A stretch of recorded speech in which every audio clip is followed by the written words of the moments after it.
He tucked the unopened letter into the inside pocket of his charcoal overcoat, telling himself he would read it afterward.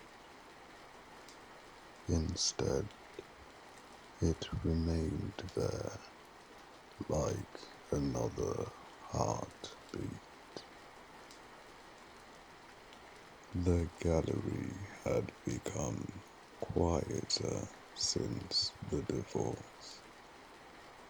Not literally, personally. People still complimented his work. Collectors still shook his hand.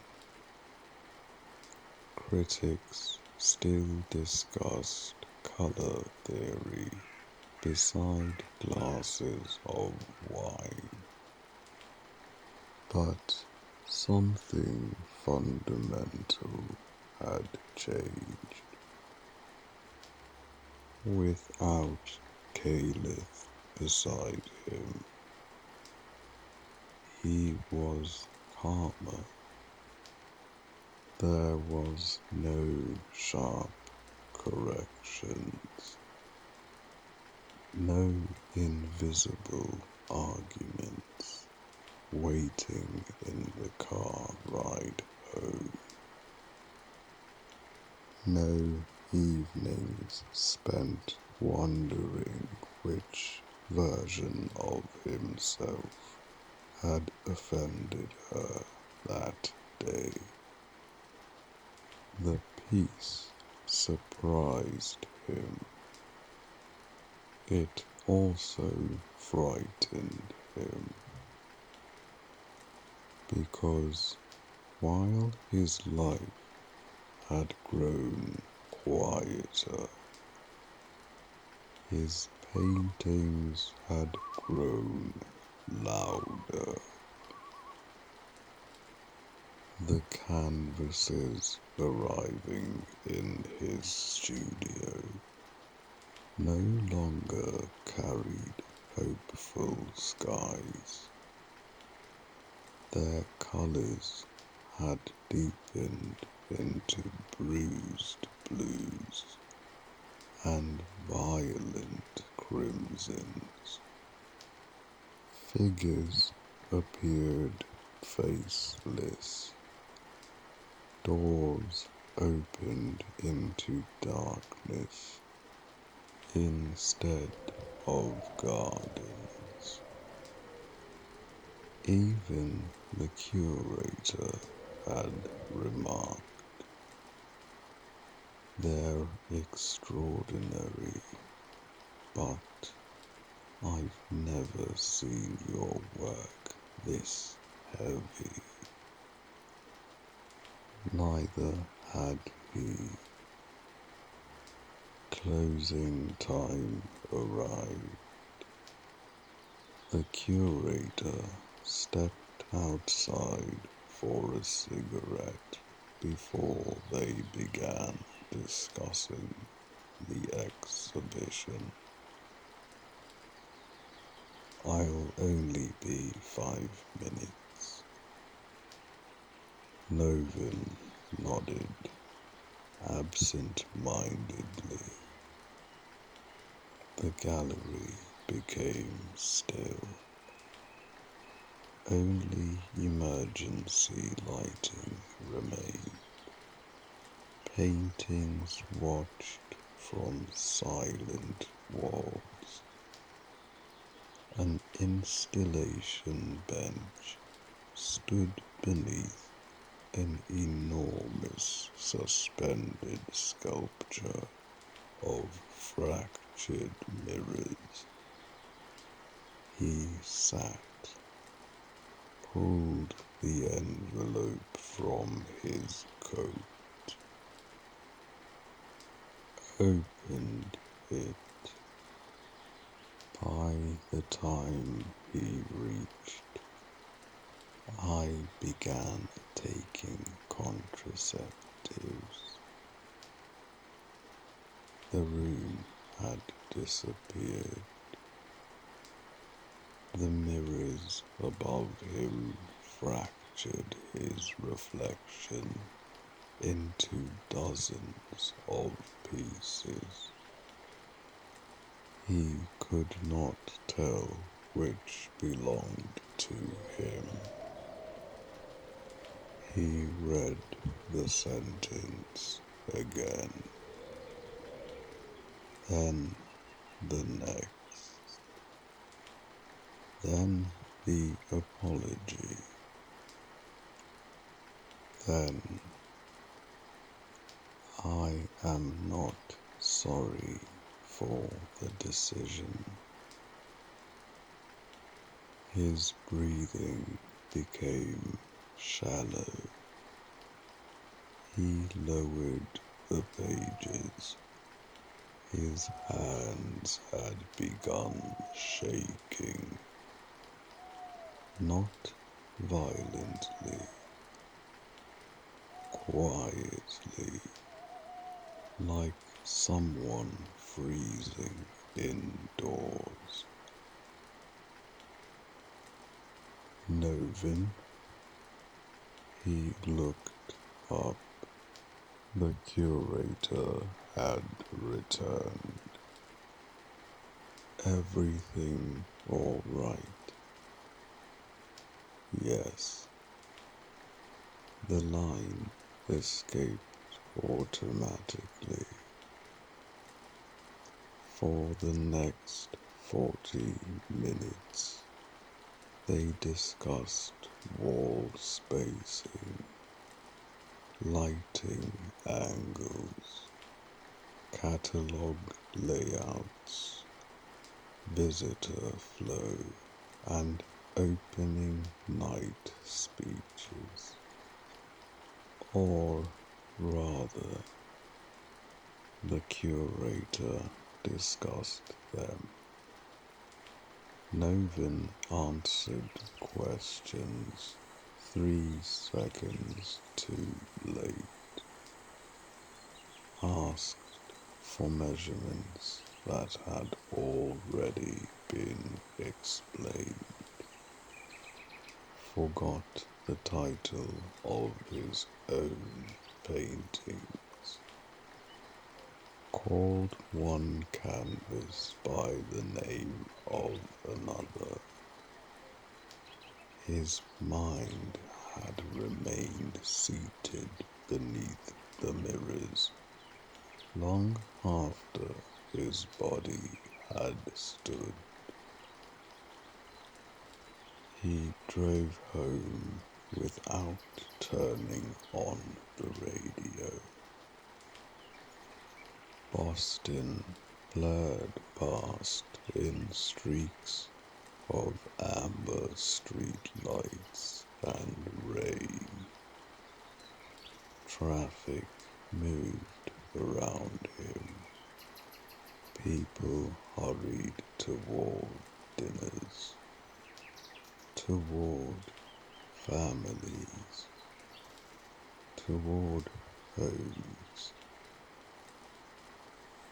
His hands remained steady on the steering wheel. Everything else collapsed. He began crying somewhere near the Longfellow Bridge. There was no dramatic gasp, no sob loud enough to interrupt the engine.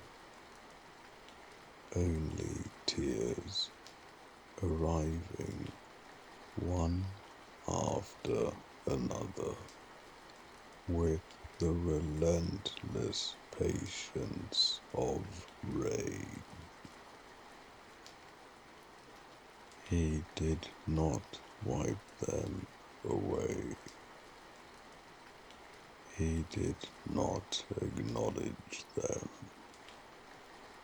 He simply drove. There was nowhere to place this pain, no canvas large enough, no color dark enough, no sentence honest enough. By the time he reached his apartment, his chest ached from containing everything his voice refused to release. Inside, he poured himself whiskey with unsteady hands. The apartment felt enormous. One glass, one chair, one letter. He unfolded it again, forced himself to read every word, especially the ones that begged not to be read twice. When he finished, he stared at the wall for almost 20 minutes. Then he reached into the drawer containing his stationery. The expensive ivory paper suddenly felt obscene. He almost laughed. Instead, he began writing. Caelithe. For the first time since these letters began, I genuinely wish you had lied. I would have preferred another accusation, another criticism, another lecture about inherited wealth. Anything except what you chose to tell me tonight. His pen dug deeply into the paper. Do you understand what you've actually confessed? You did not merely hide tablets. You hid an entire future. You allowed me to imagine names, birthdays, tiny shoes beside our front door, bedrooms I mentally painted while pretending to browse furniture catalogs with you.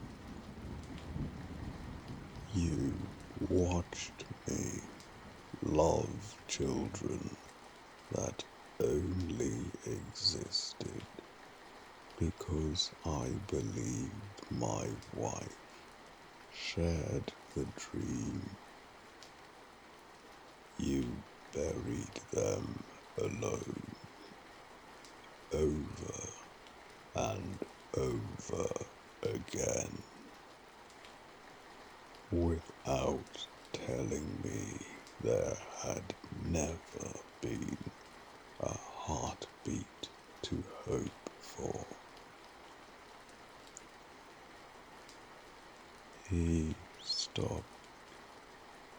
his vision blurred.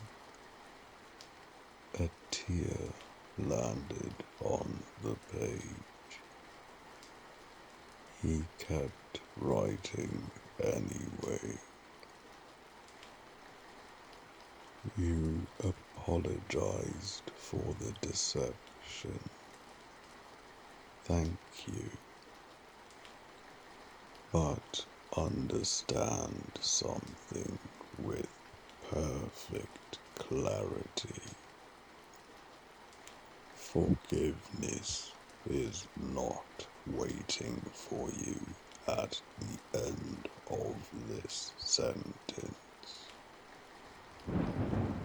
You did not ask for it, I know. Perhaps you already knew you would never receive it.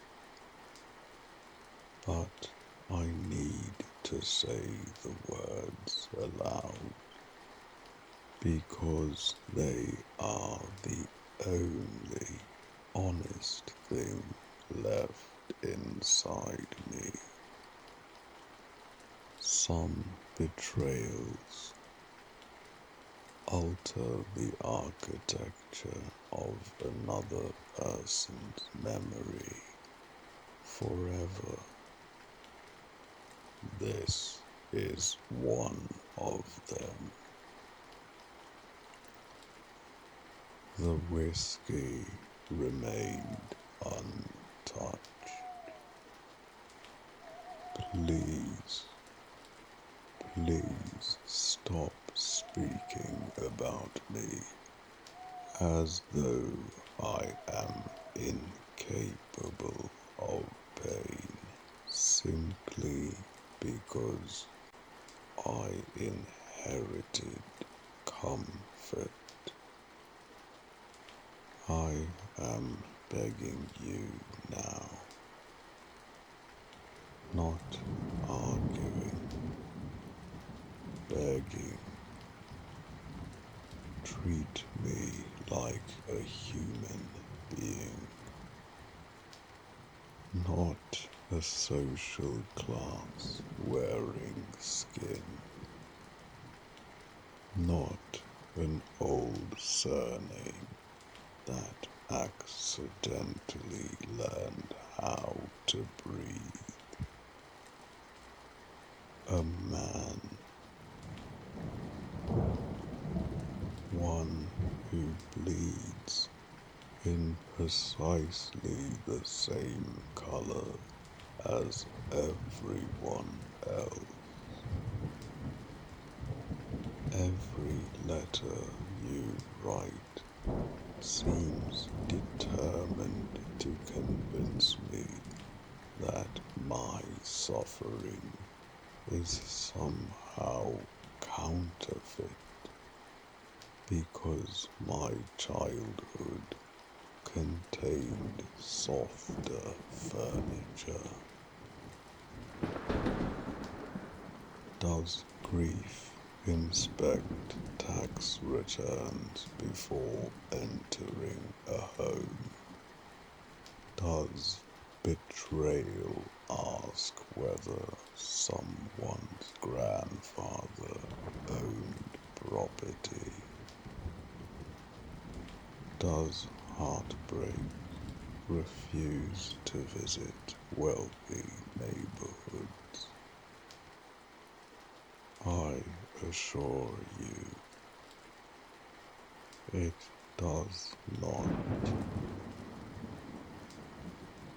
His handwriting became jagged. You speak about hardship with the confidence of someone who has already survived it. That is the privilege you never acknowledge. You romanticize the mountain because you are standing safely at the summit. You praise hunger after your stomach has been full for years. You celebrate struggle because struggle eventually rewarded you. Would you admire it so poetically if it had broken you instead? Would you wish that same uncertainty upon our children if poverty had stolen your future instead of strengthening your character? I don't believe you would. Children are not moral experiments. They are not lessons waiting to happen. Wanting to spare them unnecessary suffering is not cowardice. It is love. He paused only long enough to top up his glass. Still, he didn't drink. You asked whether I could survive as a blue-collar man. No, probably not. I have never claimed otherwise. I have never wanted that life. Not because I believe it beneath me, because it was never mine to live. But do you know what hurts? Not your question, your disappointment that I wasn't someone I never pretended to be. You married an artist, then quietly mourned the laborer I had never promised you. How could I ever satisfy a longing for a man who never existed? He looked toward one of his unfinished paintings. Its figure stood alone beneath impossible skies. For the first time, he understood why. Do you know how easily I could have married within my own world? There were women who understood gallery dinners before attending them.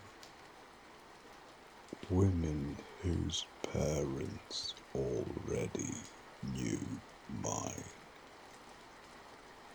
Women who never flinched at old money because it was the language they had spoken since birth. I did not choose them. I chose you because your heart was raw, because your honesty terrified and fascinated me, because you walked into polished rooms without becoming polished yourself. You reminded me there were still real things beneath beautiful surfaces. I loved that woman. I simply never imagined her honesty would one day harden into contempt for everything that shaped me before I ever met her. He reached the final page. One thought remained. It had followed him through every letter, every sleepless night, every quiet apartment. One more thing. You continue signing these letters, Caelithe Eldercroft. You condemn everything my family represents. You dismantle the world that gave me my name. You tell me that name frightened you, yet you still carry it. You know exactly what it opens, exactly what it protects,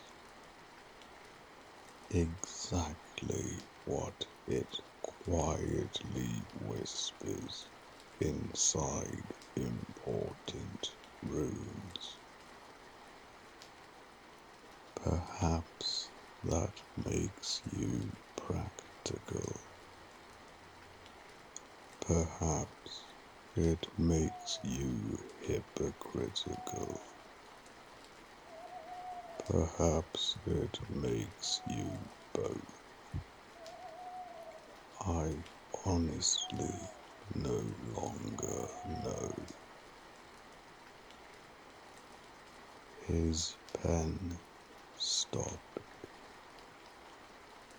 He stared at the empty space beneath the paragraph.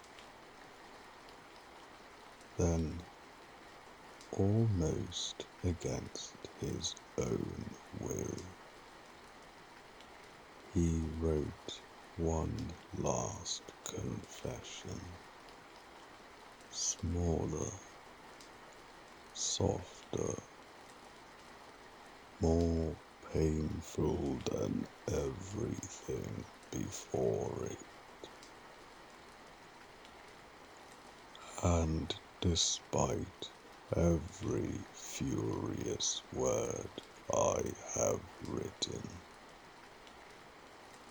I find myself praying you never change it. I hate that prayer.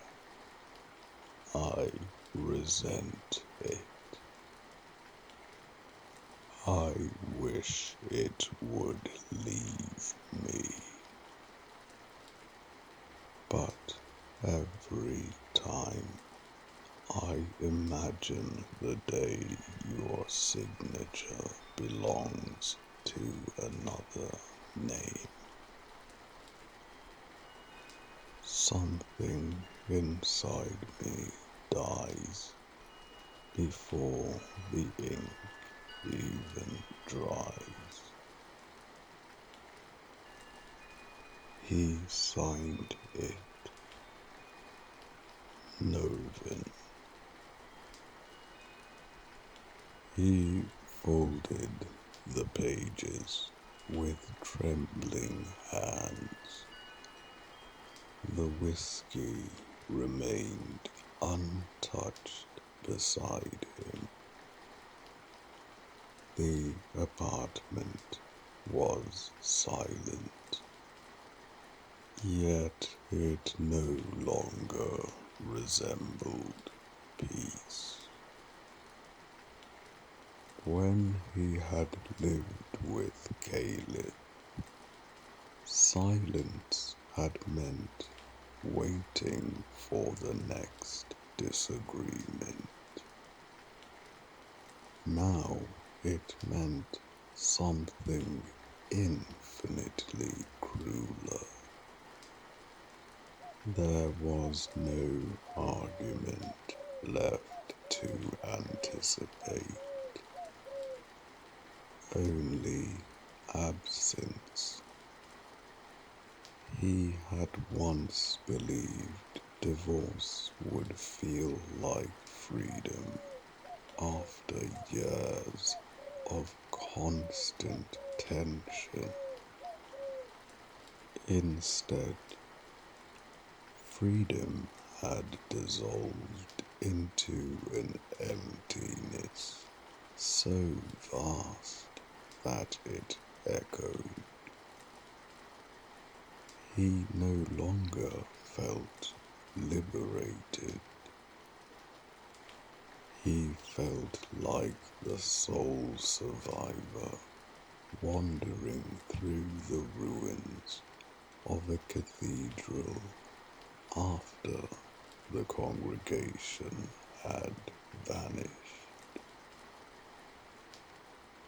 Every room still remembered the hymns. Only he remained to hear them. Caelithe almost didn't come home. Not because she wanted to stay out, because she dreaded returning to an apartment that had begun feeling less like shelter and more like a waiting room between letters. Her friends had insisted on taking her out. There has to be a point where you stop reading his words, one of them had said over dinner. You don't owe him another reply. Caelithe smiled politely, changed the subject, allowed them to believe they had reached her. They hadn't. The conversation drifted to work, children, vacations, office gossip, and birthdays. She laughed in all the correct places. She even managed a convincing smile when someone reminded her of an embarrassing story from residency. The performance exhausted her. Around 10:30, she stood. I've got an early shift. It wasn't entirely a lie. She did. But she also knew she would not sleep regardless. The women hugged her, told her she looked stronger already. Strength, she had learned, was often just sadness that had learned proper posture. She walked home beneath the amber glow of the Boston street lights. The autumn air was cold enough to redden her hands. She slipped off her heels the moment she entered her apartment. The silence greeted her before she even switched on the lights. She stood in the darkness for a long time. There had been a period years ago when coming home meant wondering which room she would find Noven in. The studio, the kitchen, curled asleep on the couch after painting until dawn. Sometimes she would quietly watch him without interrupting. He always looked youngest when he slept, almost boyish. His face forgot its ambition. His shoulders forgot expectation. Those memories no longer arrived gently. They arrived carrying knives. She poured herself sparkling water. She hadn't touched alcohol since the divorce. People assumed it was an act of discipline or healing. It wasn't. She simply discovered that wine had only ever tasted beautiful beside him. Drinking alone made it taste medicinal, like swallowing nostalgia dissolved in grapes. So she stopped, not because she was making a statement, because the ritual had lost its second participant. His letter waited where she had left it. She unfolded it slowly. This time she forced herself not to defend herself while reading. When she reached the paragraph about children, she closed her eyes. She had imagined he would be angry. She had not imagined grief. There was a difference. Anger accused, grief mourned. For several minutes she simply cried, quietly,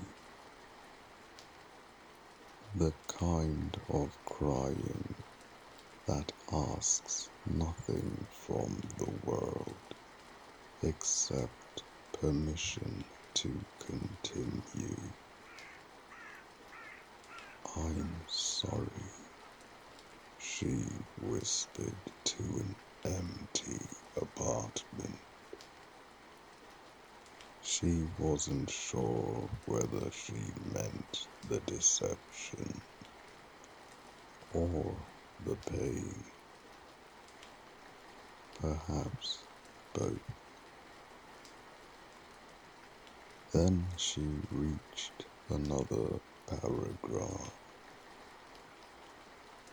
Do you know how easily I could have married within my own world? She continued reading. Each sentence tightened something inside her. By the time she reached, I chose you. Her tears had disappeared, replaced by something older, something with sharper edges.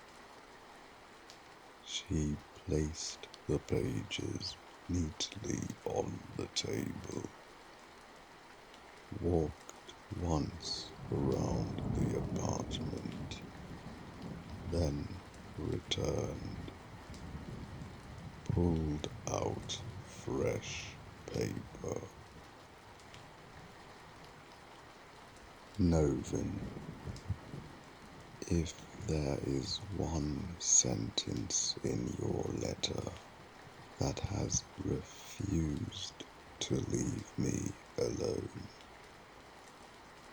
it is the one where you remind me that you could have chosen another woman.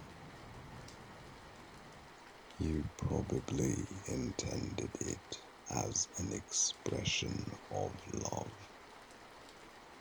Perhaps it was, but after reading it for the 5th time, all I could hear was something else. I could have chosen someone better. Do you understand how easily those sentences become neighbors? She exhaled slowly. I was never your charity project. I was never some fascinating little working class woman you rescued from an ordinary life because she looked interesting standing beside your paintings. You did not descend from your beautiful world and generously decide I was worthy of entering it. That is not our story.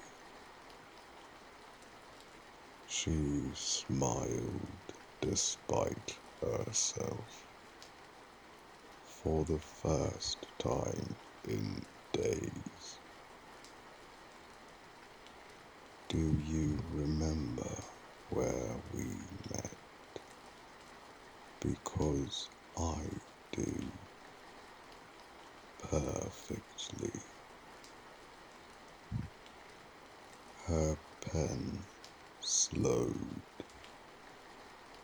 Memory softened her handwriting.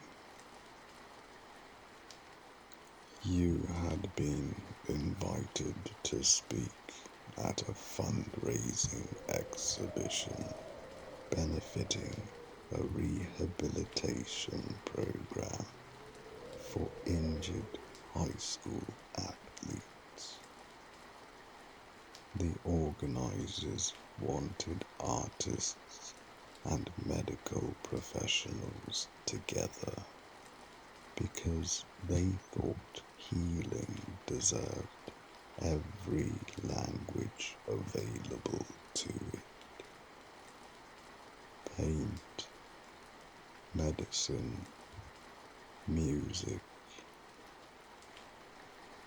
You gave a speech about beauty surviving brokenness. I spent the entire speech wondering whether artists were genetically incapable of answering a question in fewer than 5 metaphors. Afterward, everyone gathered around you. Collectors, journalists, patrons. I walked straight through them, interrupted a conversation your father was having with someone important, and asked whether you actually believed half the things you had just said, or whether they simply sounded beautiful aloud. She laughed quietly. You looked completely offended. Then you smiled. Then you asked if I always introduced myself by insulting strangers. I told you only the interesting ones. That was me, Noven. I chose you first, not the other way around. She rested the pen against her lip.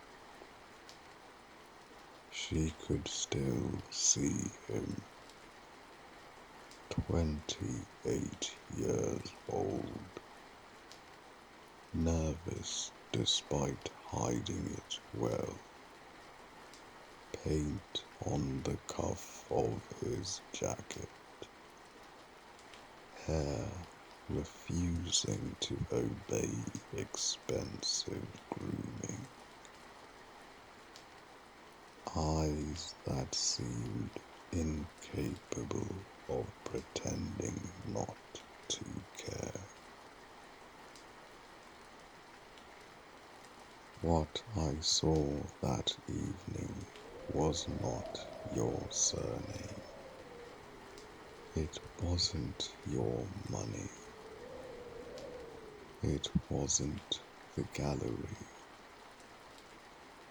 It was you standing awkwardly in a room full of polished people because, despite growing up among them, you still looked relieved. whenever someone spoke honestly instead of elegantly. That man felt real to me. He made me feel real too. Her eyes became damp again. I don't think I ever thanked you properly for that.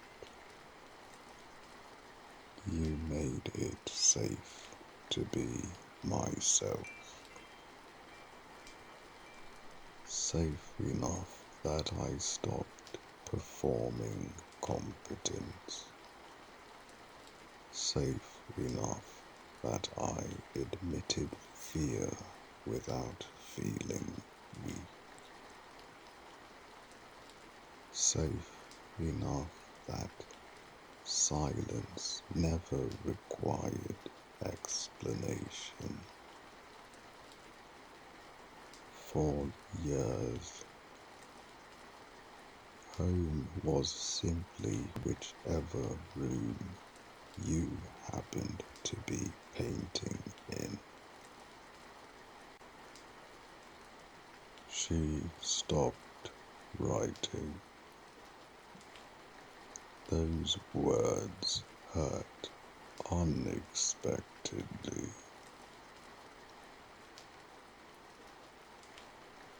Perhaps that safety became something I took for granted. I think I did. That is one of the cruelest things familiarity does. It convinces us that extraordinary gifts have become ordinary furniture. The next paragraph took longer, but safety changed. Not all at once, quietly. The more vulnerable I became around you, the more I noticed another version of you emerging. It wasn't constant,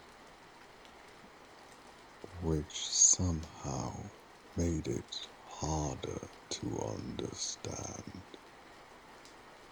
Sometimes when I let my guard down completely, your way of speaking became smaller, sharper, more patient than kind, as though explaining life to me instead of sharing it with me. You rarely insulted me directly. You didn't need to. Condescension is often most effective when delivered gently enough to remain deniable. There were evenings I left conversations wondering whether I had imagined it. Eventually, I stopped wondering.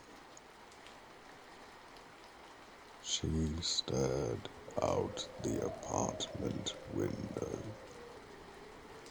The city looked tired. She understood.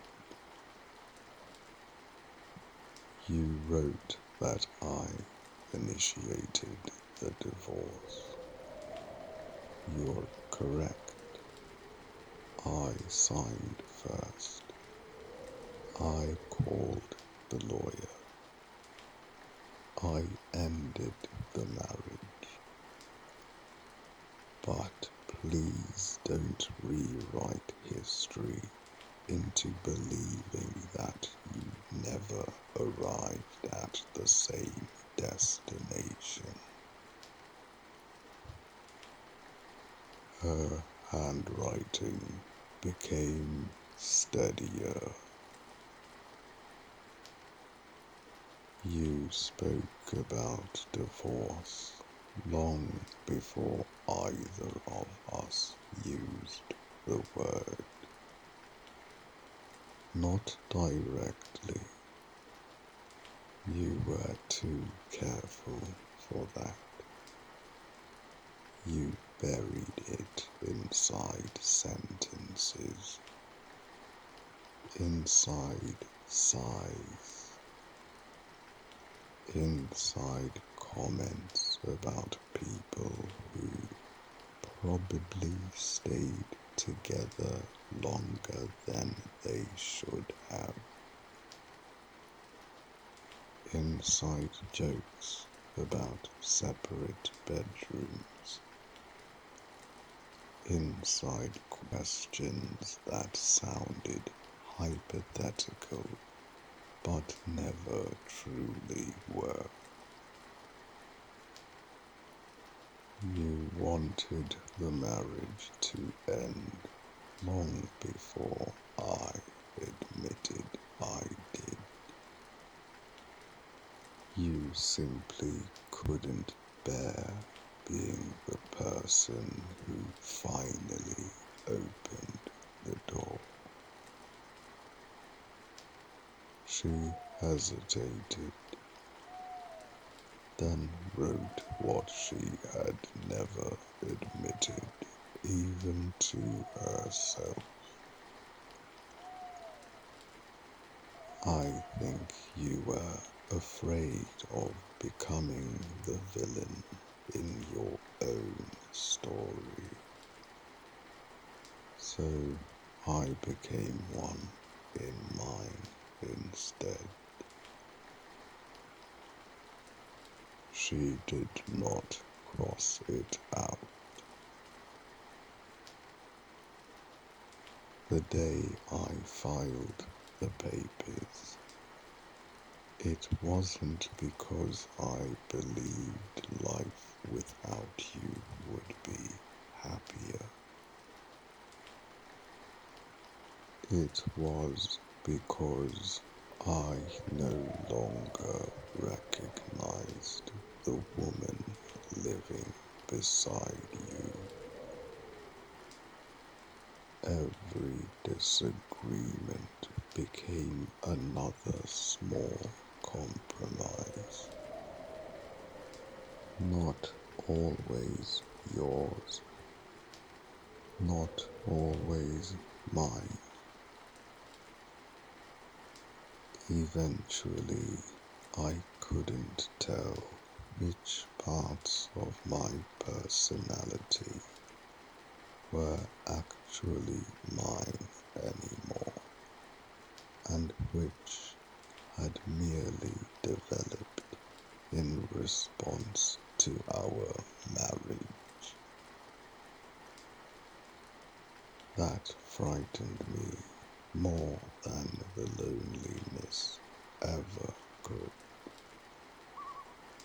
So I needed to discover whether I still existed without us.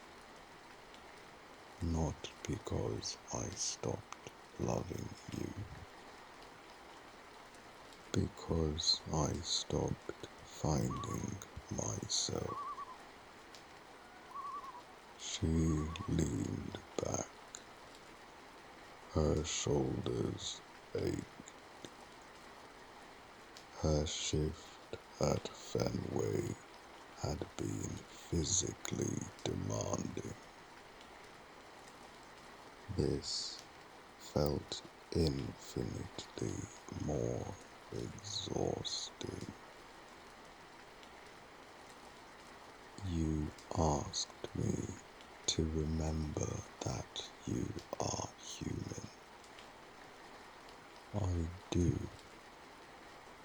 I always did. I simply became so busy protecting myself that I forgot yours needed protecting too. She smiled sadly. Do you remember who stayed awake every night before your first solo exhibition because you couldn't stop convincing yourself nobody would come? Do you remember who drove through a snowstorm because you left your portfolio in the studio? Who learned enough about oil mediums to understand why you became irritated when people confused glazing with varnishing? Who sat through gallery dinners smiling politely while collectors mispronounced my name because I knew those evenings mattered to you? Who memorized your opening speeches after hearing them rehearsed in the shower 100 times? Who celebrated every sale as though I had painted it myself? She paused. I didn't do those things because I was keeping score. I did them because I loved doing them. Loving you often felt wonderfully practical. Sometimes it meant reminding you to eat before painting for 12 hours.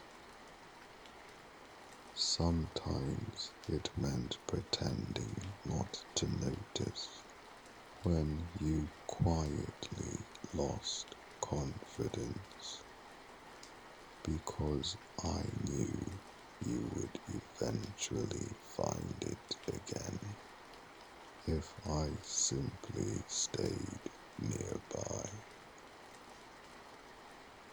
A tear landed on the final page. She left it there. I am so tired, Noven, not of writing to you, not even of grieving you. I am tired of discovering that two people can love each other honestly and still spend years speaking different emotional languages without realizing neither of them has understood a single sentence correctly. I don't know whether these letters are healing us or simply teaching us how much blood was already on the floor before either of us noticed. I only know that every envelope now feels heavier than the last. Perhaps because neither of us is writing about the marriage anymore. We are writing about ourselves, and that is far more frightening. She signed it as she always had. Caelithe Aldercroft. For a long moment she looked at the surname. Her thumb rested lightly over it. She remembered his confession that despite everything, he hoped she would never let it go. She closed her eyes, then folded the letter without changing a single word. She was too tired to fight over names tonight. The gallery became a second apartment. Nearly every afternoon, Noven found himself walking the polished concrete floors with the curator, discussing distances measured in inches, as though fractions of space could alter the emotional weight of a room. This one should greet them first. No, that one needs more breathing room. The light here feels too forgiving. Every decision mattered. This exhibition was unlike any he had assembled before. The curator had begun referring to it as his dark period. Noven secretly hated the phrase. It sounded clinical,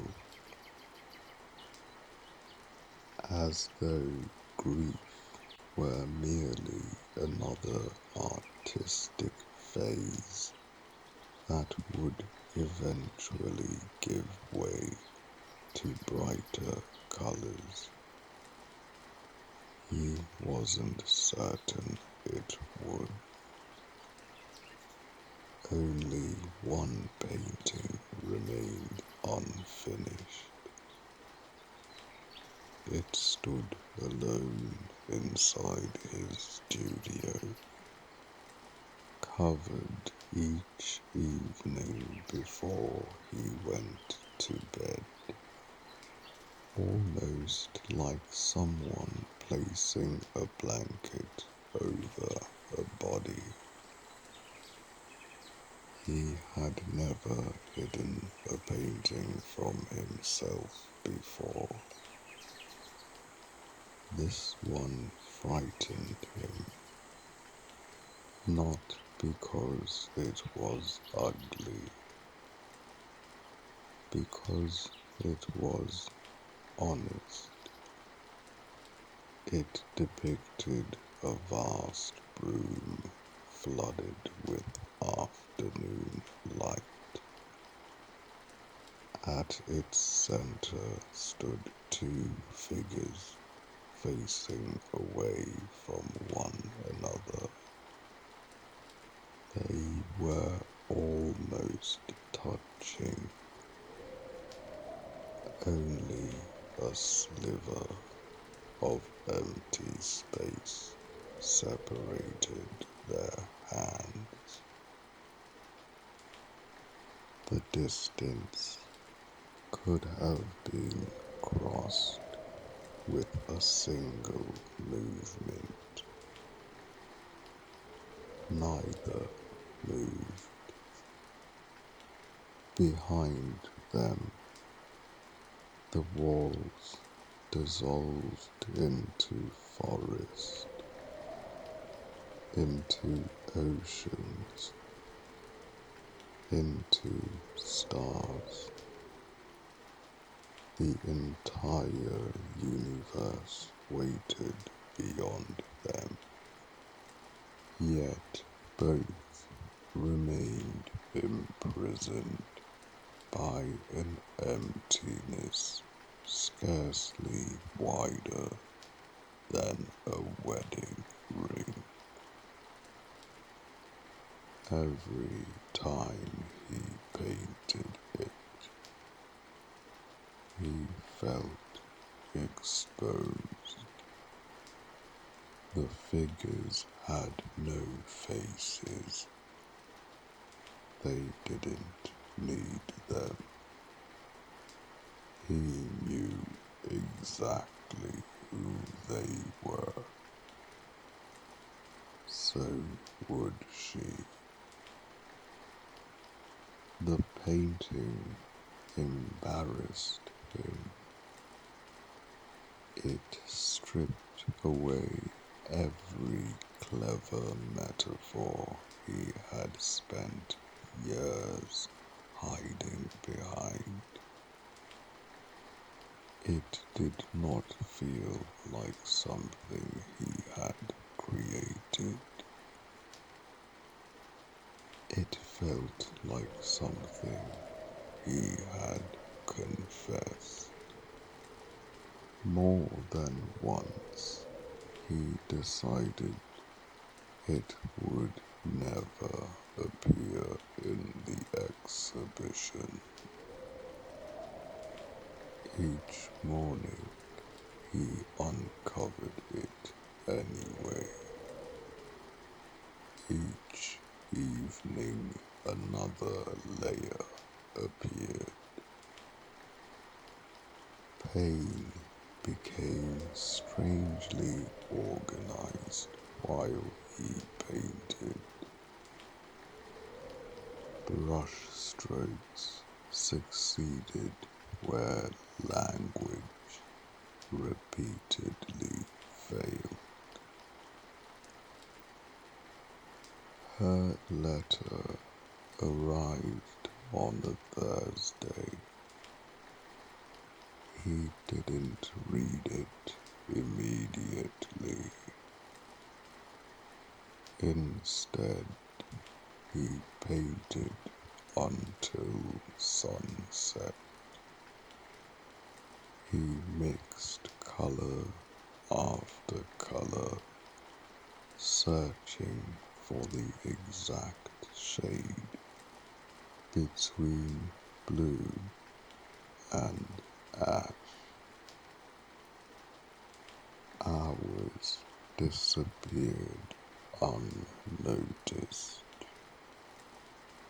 When he finally stepped backward, his shirt was stained. His hands trembled. His shoulders burned. He had made almost no visible progress, yet somehow everything had changed. He covered the canvas, went home, showered, made tea instead of whiskey. Only then did he open her letter.